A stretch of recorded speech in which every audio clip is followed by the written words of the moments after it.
The two things I got from the United Nations, a bad escalator and a bad teleprompter. What is the purpose of the United Nations? I ended 7 wars, and I did it in just 7 months. And sadly, in all cases, the United Nations did not even try to help in any of them. Everyone says that I should get the Nobel Peace Prize for each one of these achievements.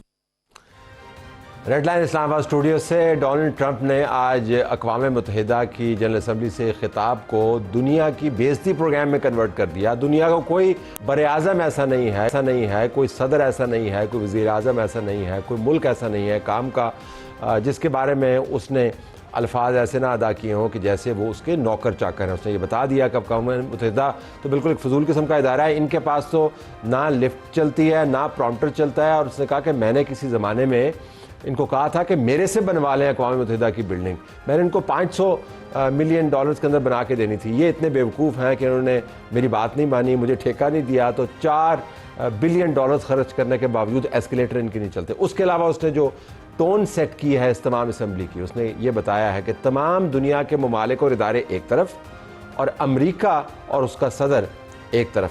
ان حالات میں ہم یہ جو سنتے ہیں کہ اقوام متحدہ اپنا رول پلے کرے, OIC اپنا رول پلے کرے, آج مسلم لیڈران کے ساتھ ایک عشائیے میں اس کی ملاقات بھی ہے, یہ کتنے معنی رکھتے ہیں؟ کیا ٹرمپ نے ایک تھیٹر لگایا؟ کیا اس کے بعد جو دنیا کے حالات بنیں گے اس حالات کی ذمہ داری ٹرمپ پر ہوگی اور ہوگا کیا؟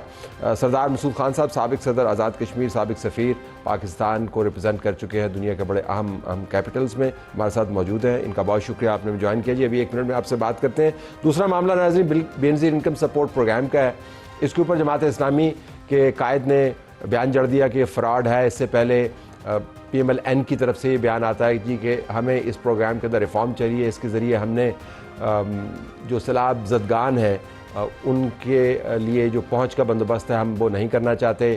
آج ان کی چیئرپرسن نے پریس کانفرنس کی اور کہا کہ جو لوگ اس کو سیاسی رنگ دے رہے ہیں اور بے نظیر کے نام سے ان کو مسئلہ ہے ان کو معافی مانگنی چاہیے. تو ہمارے پاس سینیٹر روبینہ خالد موجود ہوں گی جنہوں نے آج یہ پریس کانفرنس کی, ان سے بھی بات کریں گے. چلتے چلتے ناظرین, ہے تو ایک فضول سی پٹیشن لیکن چونکہ عدالت میں لگ گئی ہے اور اس کے اوپر سوشل میڈیا پر بڑی بات ہو رہی ہے, تو میں ضمناً اس پر بھی بات کر لوں. عمران بشرا ملاقات اب عدالت طے کرے گی. سہیل رشید صاحب ہمیں جوائن کر رہے ہیں, بات کر لوں کہ آج اس جو میرے خیال میں ایک نامناسب پٹیشن ہے اس کے اوپر عدالت میں کیا ہوا. سہیل آپ کا بہت شکریہ. یہ فرمائیے گا کہ اس کے متن میں جائے بغیر کہ کیا تھا, اب اس پٹیشن کے اوپر کیا پیش رفت ہے, کیا ہو رہا ہے؟ دیکھیں, یہ شاہد یعقوب نام کے ایک اسلام آباد کے شہری ہیں جو آرٹیکل 199 کے تحت 99 کے تحت اسلام آباد ہائی کورٹ میں انہوں نے یہ پٹیشن دائر کی تھی اور اس میں انہوں نے جو پریئر کی تھی کہ وہاں پر ان کو اپنے جو میریٹل ریلیشنز ہیں وہ مینٹین کرنے تھے. اب اس پہ آج سماعت ہو گئی ہے. پہلی بات یہ تھی کہ اس پہ کوئی آبجیکشن نہیں لگا. عموماً آرٹیکل 199 کے تحت جب بھی کوئی پٹیشن آتی ہے تو کئی طرح کے آبجیکشنز اٹھتے ہیں رجسٹرار آفس سے کہ آپ کا اس معاملے میں کیا لینا دینا ہے, آپ کس طرح متاثرہ فریق ہیں. ایسا کوئی آبجیکشن نہیں لگا, کورٹ میں لگی اور کورٹ میں یہ مینٹینیبل بھی ہو گئی ہے. اس پر نوٹسز جاری کر دیے گئے ہیں اور اب جواب طلب کر لیا گیا ہے سپرنٹینڈنٹ اڈیالہ سے بھی, ڈپٹی کمشنر سے بھی, اور یہ معاملہ IG جیل خانہ جات تک چلا جائے گا. اور ان سے پوچھا گیا ہے کہ آپ پٹیشنر کو, اب جو آرڈر جاری ہوا ہے اس میں ایک غلطی بھی بڑی سرفس پہ موجود ہے جس کو دیکھا جا سکتا ہے کہ پٹیشنر اس میں سابق وزیر اعظم بانی پٹیا عمران خان خود نہیں ہے, پٹیشنر ایک عام شہری ہے. اس کورٹ آرڈر میں لکھا گیا ہے کہ پٹیشنر کے جو حقوق ہیں وہ متاثر ہو رہے ہیں. تو اس لیے جواب آپ جمع کروائیں. 30 ستمبر کی نیکسٹ ڈیٹ بھی پڑ گئی ہے, شارٹ ڈیٹ ہے کہ اس پہ آ کے بتائیں جی کہ آپ ان کو کیوں یہ الاؤ نہیں کر رہے. آپ تحریری جوابات جو ہیں 2 جنوری سے جمع ہوں گے, تمام فریقین جمع کروائیں گے کہ اس میں پوزیشن کیا ہے, کیا جو جیل میں قید ہیں انہوں نے کبھی اس طرح کوئی درخواست کی بھی ہے, اگر کی ہے تو اس پہ کیا جواب دیا گیا, فیسلٹیز کیا ہیں. یہ ساری چیزیں اب انڈر ڈسکشن آئیں گی. اسی آرڈر کو, اس پٹیشن کو کل سے اسی لیے جو جتنے بھی ہیں اس میں کرٹیسائز بھی کیا جا رہا تھا کہ اس کی پٹیشن اس طرح کی, ایک تو یا تو پٹیشنر خود کرے تو اس نے پریزن میں ہی دینی ہوتی ہے سپرنٹینڈنٹ کو, پھر ڈپٹی کمشنر ہے, پھر ٹرائل کورٹ ہے, پھر وہ اگر ایگریوڈ ہو تو ہائی کورٹ آتا ہے. اور یہ سب کچھ 30 تاریخ کو, اب سب کچھ یہ 30 تاریخ کو ہوگا جی. 30 تاریخ کو اس پہ اگر بالکل آخر میں آپ سے پوچھ پاؤں کہ یہ کون پٹیشنر ہے, کون یہ؟ آپ کورٹ کور کرتے ہیں, آپ کو پتہ ہے, آپ کی ایسوسیشنز ہیں, آپ سب کو جانتے ہیں, یہ کون شخص ہے؟ یہ اپنے آپ کو ایڈوکیٹ کہتا ہے اور کہتا ہے کہ میں عمران خان کے نظریے کو ریپرزینٹ کرتا ہوں, یہ کون ہے یہ؟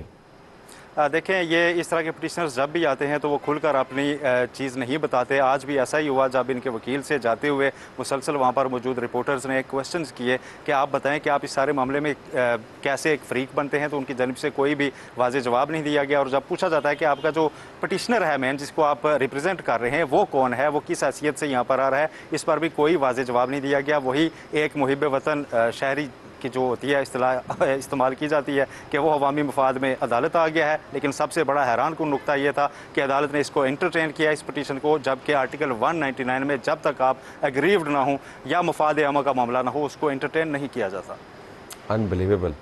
بہت شکریہ آپ کا سہیل رشید. بہت ساری انبلیویبل چیزیں ہو رہی ہیں, صرف یہاں پر نہیں ہو رہی, نیو یارک کے اندر بھی ہو رہی ہے. سردار صاحب آپ نے اسپیچ کا کچھ حصے تو سنے, تو جب یہ ٹرمپ کہتا ہے کہ ساری دنیا تو ناکارہ ہے, نظام بالکل خراب ہے, UN بالکل فارغ ہے, یورپین یونین والوں کو کہتا ہے کہ your countries are going to hell, وہ کسی اور کانٹیکسٹ میں بات کر رہا تھا.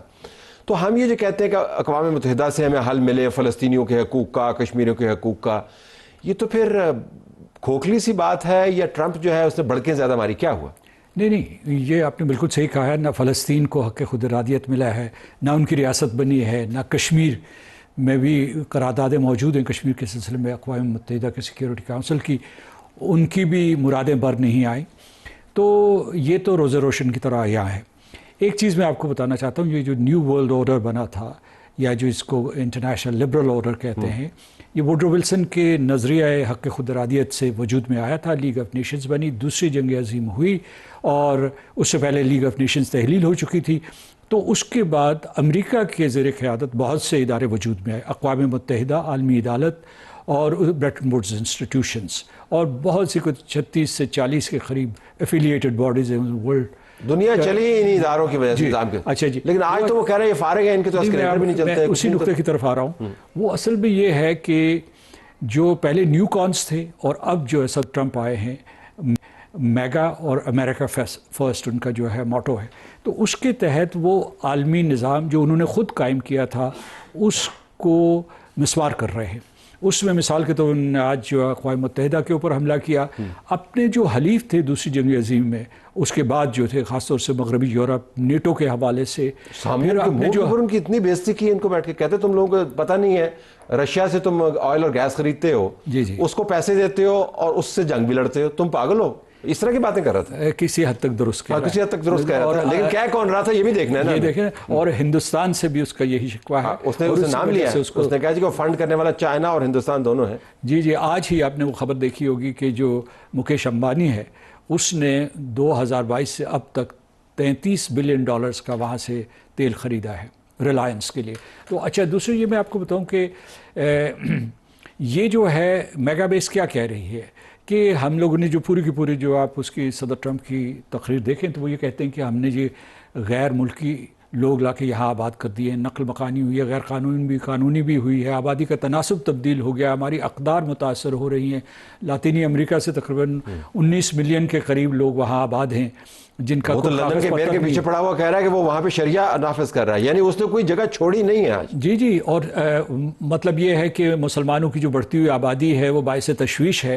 اس میں اسرائیلی لابی کا بھی بڑا ہاتھ ہے. ابھی جو فرض کیجئے کہ یہ جو بہت سی ریاستوں نے, مغربی یورپ کی ریاستوں نے اور کینیڈا اور آسٹریلیا نے اس کو فلسطینی ریاست کو تسلیم کیا, تو آپ کو پتہ ہے نتن یاہو نے کیا کہا کہ اصل میں جو ڈائسپورا کمیونٹی کے مسلمان ہیں اور اس کے بعد جو لبرلز ہیں ان کے میل جول سے یہ ہو رہا ہے. اس کا مطلب ہے کہ اسلاموفوبیا کو ہوا دینے والا اسرائیل ہے. پھر یہ ہے کہ آپ کو پتہ ہے کہ امریکہ اس وقت شکنجے میں ہے. کہنے کو وہ آزاد اور دنیا کا سب سے طاقتور ملک ہے, لیکن اصل میں وہ اسرائیلی لابی کے تابع ہے جس میں سینٹ کے اوپر ان کا حکم چلتا ہے, ایوان نمائندگان کے اوپر, اور اس کے علاوہ ایڈمنسٹریشن میں, اور جتنے کلیدی ادارے ہیں وہ ہل نہیں سکتے. اور اس کی وجہ یہ ہے کہ برسا برس سے کئی اشروں پہ محیط اسرائیل نے محنت کی ہے. میں گزشتہ برس تک وہیں تھا اور میں امریکہ میں بڑے عرصے تک رہا ہوں. تو یہ ہے کہ بلکہ وہ امریکی پوچھ رہے ہیں آج کل جو ہے میگا بیس کے بھی جو ان کے کنسٹیٹوئنٹس تھے کہ بھئی اس میں آپ امریکہ کے صدر کو نشانہ تنقید بنا سکتے ہیں, سینٹ اور کانگریس کے کسی بھی رکن کو آپ جو ہے برا بھلا کہہ سکتے ہیں. اگر آپ نہیں کسی کے خلاف بول سکتے تو وہ اسرائیل ہے.